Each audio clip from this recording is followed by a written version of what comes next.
Britain didn't slowly fade from power. It collapsed in 30 years. The Suez Crisis of 1956 marked the real end of British power, revealing the gap between the narrative of decolonization and the reality of decline. This moment didn't just signify the end of British colonial rule in Egypt, it symbolized the collapse of an empire that had once ruled a quarter of the globe. How did this happen? And what does it mean for understanding the dynamics of power today? Let's unravel this intricate tapestry of history. At its peak, the British Empire controlled a quarter of the world's land and population, the biggest empire humanity had ever seen. At its zenith in 1919, it encompassed approximately 13.1 million square miles, nearly 25% of the Earth's landmass.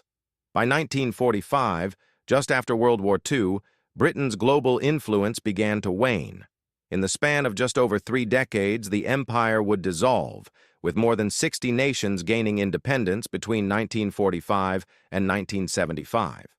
The Suez Crisis itself was a watershed moment, showcasing not only the diminishing power of Britain, but also the shifting dynamics of global geopolitics.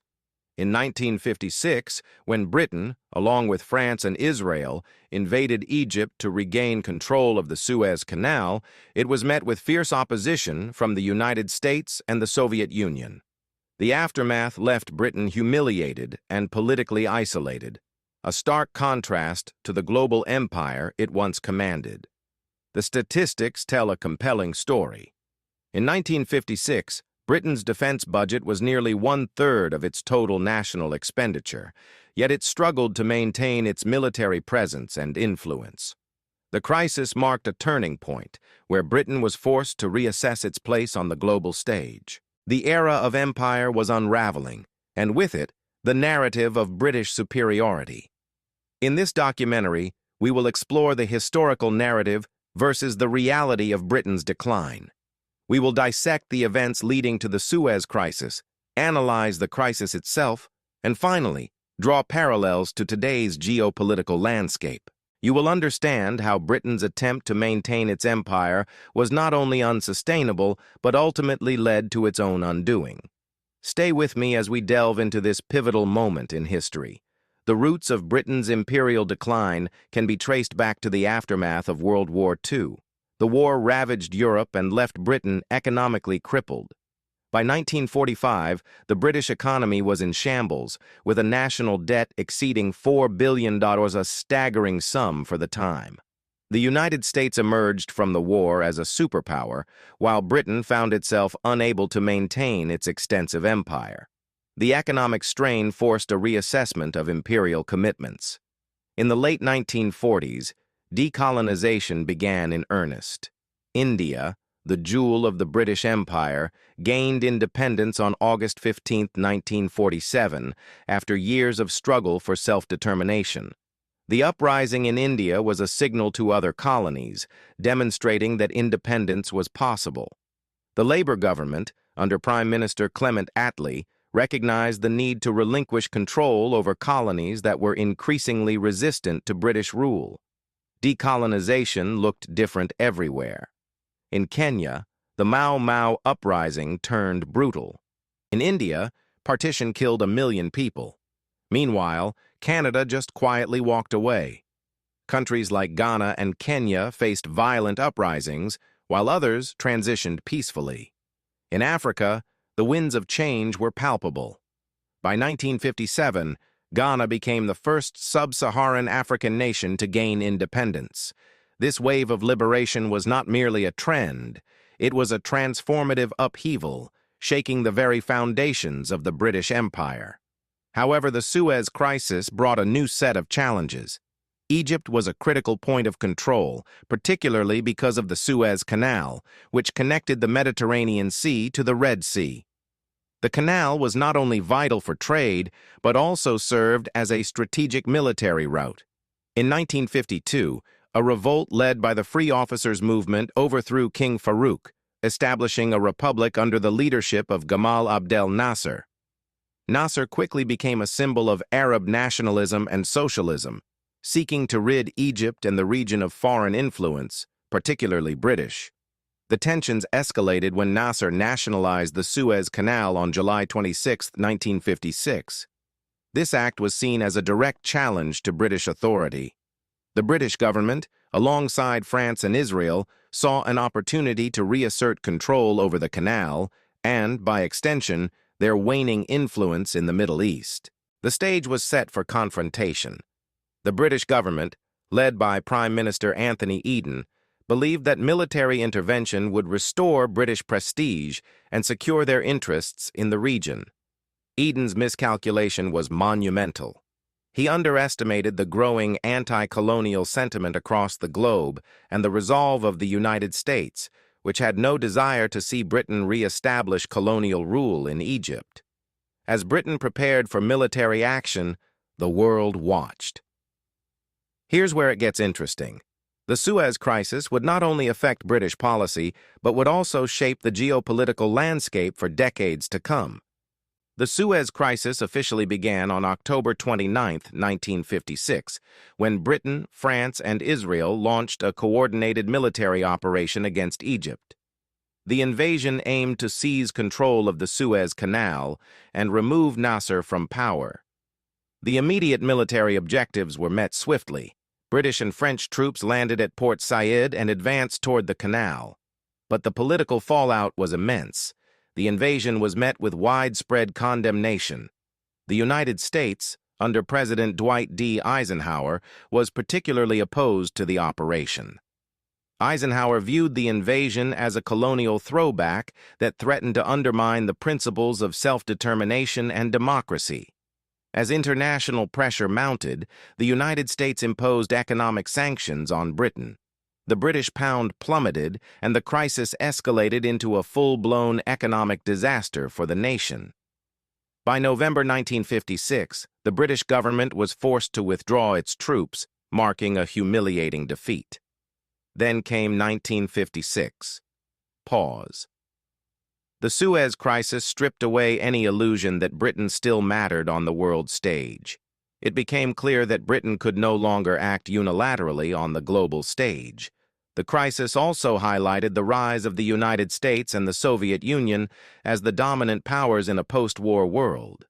The balance of power was shifting, and Britain was losing its place in the hierarchy. The fallout was immediate. Nasser became a hero across the Arab world.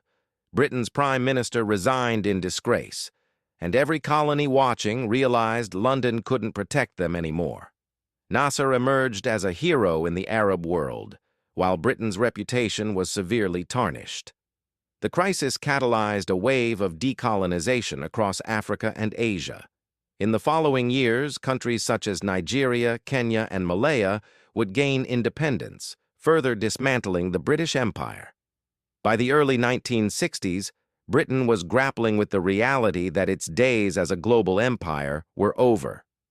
The narrative of orderly decolonization was a facade. The empire was crumbling, and Britain had to adapt to its new status as a smaller, less influential nation. The Suez Crisis became a turning point in British history. It was a moment that encapsulated the end of an era. The empire, which had been built on the foundations of power and control, was now dismantled by the very forces that sought to end colonial rule. This transition was not merely about the loss of territories. It was about the loss of identity. Britain had to redefine itself in a rapidly changing world.